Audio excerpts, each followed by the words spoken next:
കിച്ചണിൽ ചോറ് വിളമ്പി മീൻ കറി വെച്ച് കുഴച്ചോണ്ടിരിക്കുകയാണ്. കിച്ചണിൽ ചോറും കൊടുത്തു. കിച്ചു കഴിച്ച് കഴിഞ്ഞാൽ പോയി പോകും. കഴിച്ചിട്ട് എങ്ങനെയുണ്ട് എന്റെ കറി?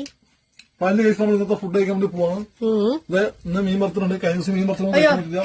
ഇതുപോലെ ഞാൻ സെറ്റ് ചെയ്ത് വെച്ചിട്ട് ഏതോ നല്ലവരായ മനുഷ്യരെടുത്തോണ്ട് പോയി. കുക്കുമ്പറും സവാളയും മീനൊക്കെ വെച്ച് സെറ്റാക്കിയതാണ്. ഏതോ നല്ല കള്ളുടിമാര് അവരുടെ ടച്ചിൽ എടുത്തോണ്ട് പോയി. അത്രേ ഉള്ളൂ. പക്ഷെ എന്തായാലും നമുക്ക് ഇതിപ്പോ ഇന്നലെ ഞാൻ മേടിച്ച സാമ്പാർ കഷ്ണത്തിൽ ഉണ്ടായിരുന്ന കുക്കുമ്പറാണ് കേട്ടോ. അതാണ്. അപ്പൊ നമുക്ക് എന്തായാലും ഇന്ന് ഫുഡ് ആലോചിച്ചുകൊണ്ട് ഇന്ന് നമുക്ക് വിഭവസമൃദ്ധമായ ഫുഡുണ്ട്. തലേദിവസത്തെ 2 മീൻകറികളുണ്ട്.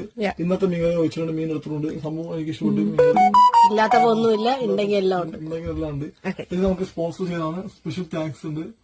പേരൊന്നും മെൻഷൻ ചെയ്യാൻ പാടില്ല. പറയാൻ പാടില്ല. സ്പെഷ്യലായിട്ട് പറഞ്ഞിട്ടുള്ള പേര് നമ്മളൊന്നും പറയുന്നില്ല. എങ്കിലും നമുക്ക് സ്പോൺസർ ചെയ്ത എല്ലാവർക്കും special thank you so much guys. Sponsor ചെയ്ത ആർക്കും സ്പെഷ്യൽ താങ്ക്സ്. അപ്പൊ നമ്മളെ സപ്പോർട്ട് ഇഷ്ടപ്പെടുന്ന എല്ലാവർക്കും നന്ദിയുണ്ട്. ഫൈനൽ ഗൈസ് ശ്രുതി